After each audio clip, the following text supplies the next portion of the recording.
What's going on, my broskies? My name is Toadski, back again, here to bring you guys yet another One Piece Treasure Cruise video. So I think it's about that time that we actually start talking about the actual Sugo Fest here, the World Cruise Super Sugo Fest. So of course, there's been lots of controversy about this banner and the way that it's structured, and yeah, I don't think it's perfect. I think everyone can agree to that, there definitely should have been some changes that would have made it, I guess, a little bit more bearable, because the fact that, you know, they're introducing a new mechanic of Super Sugo Fest exclusives, meaning that, you know, Roger and Oden are not going to reappear on banners as often as other legends that we'll see in the game.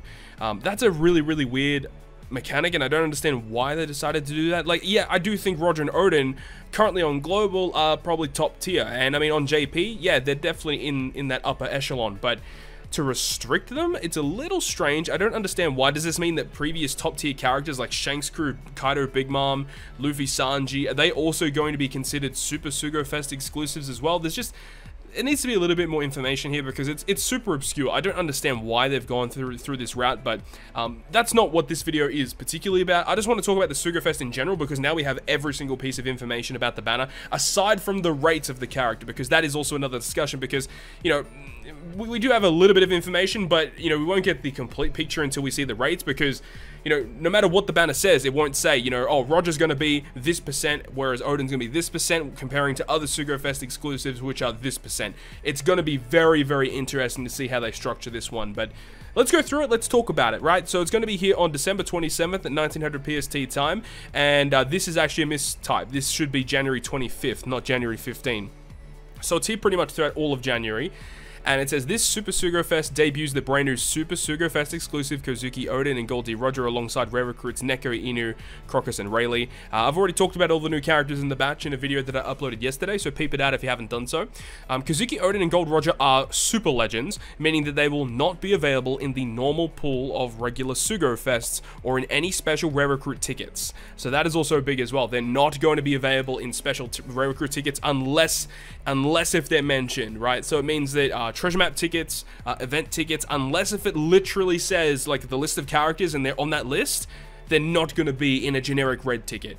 So it restricts them even further, which I think is a little bit of a missed opportunity. I still would have preferred it if these characters were available in tickets, but maybe even just lower their rate. At least have them available, right? Because who knows how long it's going to be before Roger and Oden ever return, and I think by giving them an opportunity to have them on a ticket would be still pretty cool. I mean, this could potentially debut, like, what if they do like a Super Sugo Fest exclusive rare recruit ticket, where you're just guaranteed to get Roger or Oden or any other character that's considered a Super Sugo Fest exclusive in the future. That could actually happen. Maybe it's like a really high tier reward on like a treasure map or an event. We'll have to wait and see, but that actually could happen, but obviously we don't have any full confirmation on that. Here is one of the good things though. It's 15% legend rate, and each part of the Sugo Fest, part 1 and part 2, is limited to 25 legends. Part 1 has a roster of Psy characters. Now, this does not mean that all the characters on part 1 are Psy and all the characters on part 2 are Strength. That is not the case, and we'll go through why that's the case in a bit, but this is actually a little bit of a mistype. On the official post, it does say part 1 has a roster of many Psy characters, and then it says many Strength characters, but not all of them are Psy and Strength, by the way, so don't get that twisted. Right, so part 1, part 2, obviously, Roger's going to be on part 1, Oden going to be on part 2. The structure, we all know the structure at this point. There's plenty of 1-gem multis. There is not many guaranteed legend steps, only one on the 6th and 14th, and then the 26th multi gives you a max special legend instead. Yeah, it's a weird structure. I personally would have liked more guaranteed legend steps, but yeah, I don't know. Maybe this 15% legend rate is going to be kind of busted. Like, honestly, 15% legend rate, you know, that legit is the highest red rate that we've ever had on One Piece Treasure Cruise before in terms of a Sugo Fest. We've never had a Sugo Fest in terms of red rate as good as this. Plus, you're restricting the 15% legend rate to 25 legends. So if you go by averages, that would mean that every single Sugo Fest exclusive has a 0.6% chance to be pulled. Now, again, as I mentioned, you know, the fact that Roger and Oden are considered as super legends, does that mean that they're going to have a slightly less rate than a regular legend? Are they going to have a higher rate than a normal legend because it's their debut? I really hope that Roger and Oden are not, you know, relegated to a lower rate just because of their status. I think that would be absolutely terrible if they did that. You know, worst case scenario, they're all even. That would be fine with me, honestly. If they're all even with 0.6, that would be actually amazing. Or if they just boost Roger and Odin to be a slightly higher rate, like maybe it's 0.75, that would be absurd, but that would be amazing if they did that, right? And then obviously you're guaranteed to get either Roger or Odin on part 1 or part 2 on the 30th multi. And remember, we are going to be doing pulls tomorrow, so definitely look forward to that. Now, one thing to note here as well is that in terms of the rate boosted rare recruits, only the new batch is boosted. Now, the one thing that I wanted to do in this video is actually compare the Sugofest that we have on Global to the one that's on JP. So I've actually got an infographic up here. I don't know who made this infographic. I apologize to the person who created this because it doesn't list anywhere here. But we can see this is what Japan's banner actually looks like. The structure is still the same. It's still 15% red rate. You know, everything is the same. The only thing that isn't going to be the same is the characters that are boosted. So we can see here on part 1 of this Sugofest that we've got Roger's part. Now, there are a couple characters that Global doesn't have yet. We've got the Halloween Mihawk, Luffy Sanji, and also German 66 are all going to be here on part 1. However, you can see the other characters here. There's a lot of good characters here. V3 Boa, Law, Sugar, Blackbeard was awesome as well.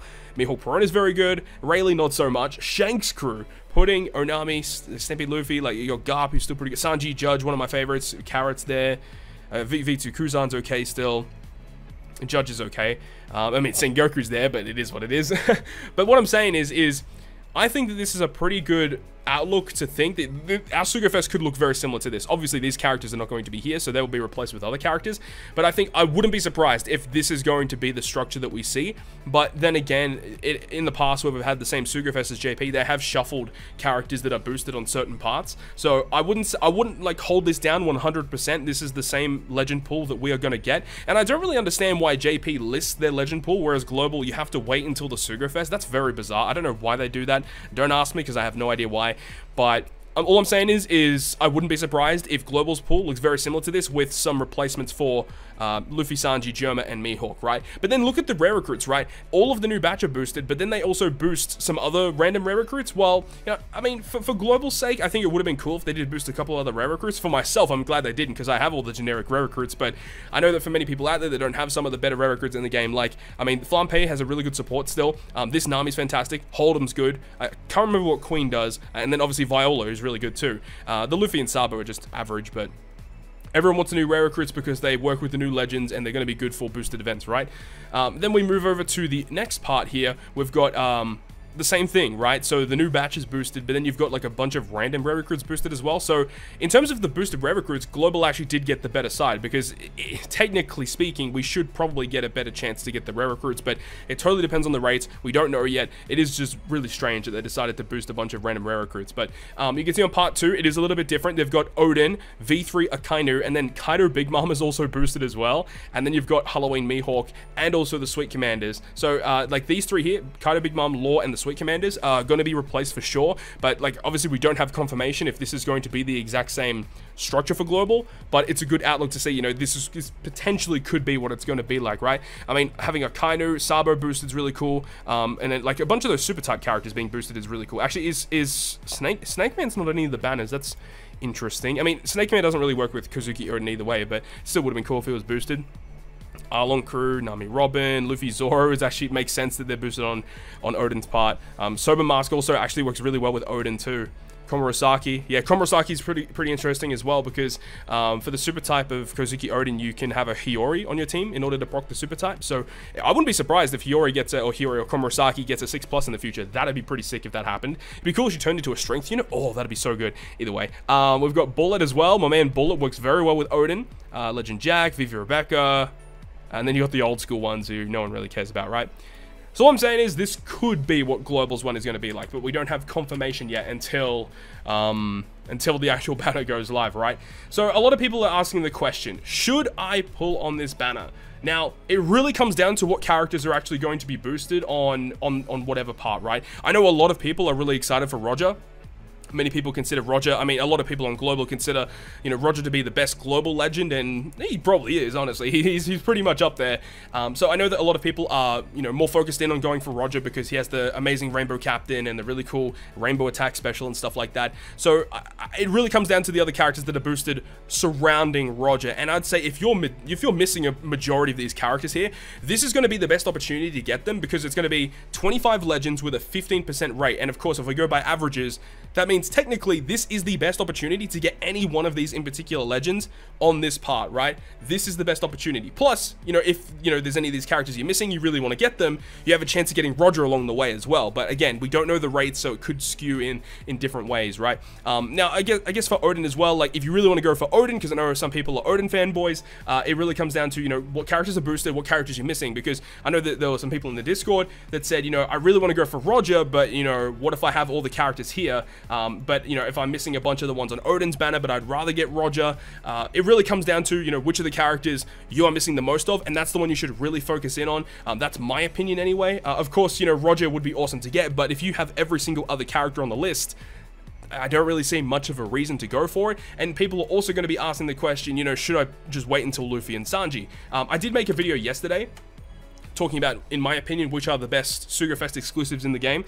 And I mean, Luffy and Sanji and Roger have lots of parallels in terms of their multipliers and what they're able to do, with lots of trades between the two in determining which is the overall best. Luffy and Sanji, I think, is better for high difficulty content like high diff Garp challenges and training forests, but Roger in pretty much everything else I think is going to be better than Luffy and Sanji. But it really comes down to your opinion, and again, we don't know the structure of Luffy and Sanji's Sugafest. So look, Luffy and Sanji, when that debuts on Global, that legit could just be like, I think it's going to be our anniversary Sugo at this point. I've been saying that for months. I think it's going to be our anniversary Sugo Fest, and that could also be a super Sugo Fest. Like, what if Roger and Odin are boosted on Luffy and Sanji's banner? We don't know yet, of course, but I mean, if it is going to be the case, then that would make sense. But then also something to add on to that, going back to the whole super Sugo Fest thing, does that mean that Luffy and Sanji are going to be considered super Sugafest exclusives? That would be a little bit weird, I feel. But then, you know, in that same argument, does that mean that Germa and also Sweet Commanders are considered super Sugafest exclusives? It's a little weird, man. I don't know. But all I'm saying is personally speaking, I am definitely doing pulls. You guys already know that at this point. But a lot of people that are free to play are going to ask, should I pull on this banner? I think if you are missing a majority of the boosted legends on any given part, that is the part that you should go for, because the chances to get those characters are going to be higher in this Sugafest compared to every other Sugafest that comes out here on after. So, in my opinion, yes, you should pull on the part that you're missing the most legends on, or the legend that you want the most is on. That's what I would suggest. And remember, this Sugafest, I mean, this is a bit of a typo as I mentioned, it lasts until January 25. You have pretty much a month, right, to do pulls on this banner to potentially get your hands on Roger, Odin, or any other Sugafest exclusive that you are missing in the game. So that's my full opinion on it. You should just, yeah, you should definitely pull, considering it's 15% red rate and there's only 25 selected legends. So as I said, it's the best opportunity to get either one of those 25 legends in this Sugafest compared to another Sugafest that they may be boosted on, right? So that's pretty much it. That's my opinions on it. Of course, you don't have to pull if you don't want to. You can save for Luffy and Sanji if you want to. You can save for Kaido Big Mom if you want to. Kaido Big Mom are freaking awesome. It just depends on what you want to do, and it depends on what characters you're missing. Like, if you've got a majority of the characters on part 1 and part 2, and, you know, the ones that you don't have are not there, you can definitely go ahead and skip if you want to. Just wait for the anniversary. That's what I would say. That's all I pretty much have to say about it, because I know I'm going to get a lot of comments about it. So I really hope this guy's helped you out, you know, with determining whether you should pull or not. I've said what I've said. That's my opinions. But if you guys are interested to see what I pull tomorrow, definitely go down below in the video description. I always put my Twitch channel there. We're going to be live streaming about 30 to 40, maybe 50 minutes before the Sugafest goes live. It's going to be absolutely epic. I'm so looking forward to this. If you guys are excited as me, make sure to hit the like button. And if you want to stay up to date with all the content that I post, including more One Piece Treasure Cruise content, make sure to hit the subscribe button down below. But other than that, guys, I will see you guys within the next video.